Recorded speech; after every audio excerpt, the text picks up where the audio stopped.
Chapter 4 is called More Failures to Define. Now, just a reminder of what we agreed on last time. Number 1, evolution is something to do with living things. 2, evolution is something about life changing over time. 3, evolution is something which intends to explain the origin of different kinds of plants and animals. 4, evolution tells a story wherein all living things arose through past common ancestors until far back enough in time we reach a first universal common ancestor, making the history of life on Earth a big tree of life. Or going forward in time, it explains how simple things like bacteria became worms, which became fish, which became lizards, which became rodents, which became primates, which became humans. One of which is William Shatner. Hey, Bill. Alright, a couple of definitions that fail. First of all, change over time. Change over time is a failure to define because everything in the universe is changing over time. That's what it means to be in time. That's what it means to be temporal. So to say evolution is change over time is to say that things happen, which is true but hardly worth saying. Also, it's not really a clear definition of what Darwin was talking about. He was talking about some things happening, but he was talking about some specific things. So this definition fails. Evolution is descent with modification. Now, this fails for the same reason. It's because it's ambiguous. Descent means that there are generations following previous generations. Sure, that happens. Modification means that there's been some kind of change. So this is just a fancy way of saying, because things reproduce, there is change over time. What kind of change, and why? Descent with modification could mean they get weaker and weaker until they all go extinct. Is that evolution? No! You can't explain where fish came from by watching worms die. It doesn't work like that. Fail. F minus minus. Go back to kindergarten. That was harsh. I didn't mean that. I'm just trying to help you learn. Nobody will ever come out and say, well, evolution is all of modern science. But what they will say, and which I have seen in print on multiple occasions, is that to reject evolution is to reject all of modern science, which, in sort of a literary sense, means they're defining evolution to mean all of modern science. But that's not true.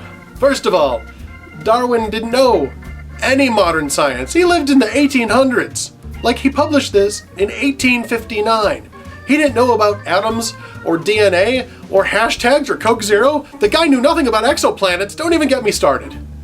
To say that evolution is somehow equivalent with all of modern science, fail. Here's one that somebody actually sent to me on Twitter. He copied a picture of the screen and sent it to me on Twitter. Which I gotta say is a clever way of getting around that 180 characters limitation. It's like, oh, here's a picture of text. Huh? You gotta admit. Okay, sure. Quoting. Evolution can be precisely defined as any change in the frequency of alleles within a gene pool from one generation to the next. So, is evolution a change in allele frequency? Well, let's see what it means. Here's a population of ducks. I got 3 of them. 2 of them are yellow, 1's blue. Now, what's an allele? An allele is a variation on a gene for a particular feature. So let's say that these ducks have a gene for their exterior color. 2 of these ducks carry the gene for yellow. This duck carries the gene for blue. So the allele frequency is the percentage of the population that carries a particular allele. So 2 of these ducks, 66%, carry the gene for yellow exterior. 1/3, or 33.333%, carries the gene or the allele for blue. Now, how do you have a change in allele frequency? Well, they make reference to generation per generation, but it can happen in a single day. This duck moves into the neighborhood. It's another blue duck.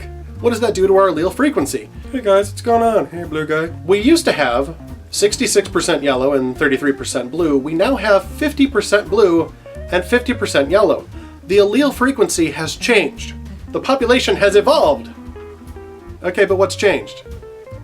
Well, nothing's changed. We had a new duck move into the neighborhood. So, where was the blue duck before? Well, he was over there. And we already had a blue duck, so blue duck didn't come into being here. And while we've changed the allele frequency of the yellow ducks, we haven't made them go away. Suppose we do. All the yellow ducks are gone. Now we have 100% blue ducks. There has been a vast change in allele frequency. What's changed? Well, the statistics of the population has changed. This is census information. It's the statistical change, not a genetic change. You will not create blue ducks by changing how many blue ducks you have. The short version is a change in allele frequency is not a genetic change. It's a statistical change. That's why it's called allele frequency, not allele production. This change doesn't produce any new genes. And when you try to define evolution this way, what you're doing is you're putting the cart before the horse. If something new were to evolve, say that the ducks only had blue, yellow ducks did not exist, somehow mutations caused the creation of a new gene for yellow color. Well, now this duck has evolved. It has come into being when it did not previously exist. That has caused a change in allele frequency. The evolution has to be the cause of the change in allele frequency. The change in allele frequency cannot cause evolution. The allele frequency is merely census information. It is keeping track of what changes if there is evolution happening. I hope that was clear enough. That's all I'm getting for today. So the short version is the reason why I created my own definition for evolution is because all of the other definitions were so ambiguous, or actually just entirely wrong, that none of them worked. None of them explain evolution so that it explains the growth of the Darwinian Tree of Life, which is supposedly what's been happening for 3.5 billion years. So, next time, I'm going to do that for you. In tomorrow's installment, the boys are going to hear the world's first clear and useful definition for Darwinian evolution. And then they're going to eat a huge pile of nachos.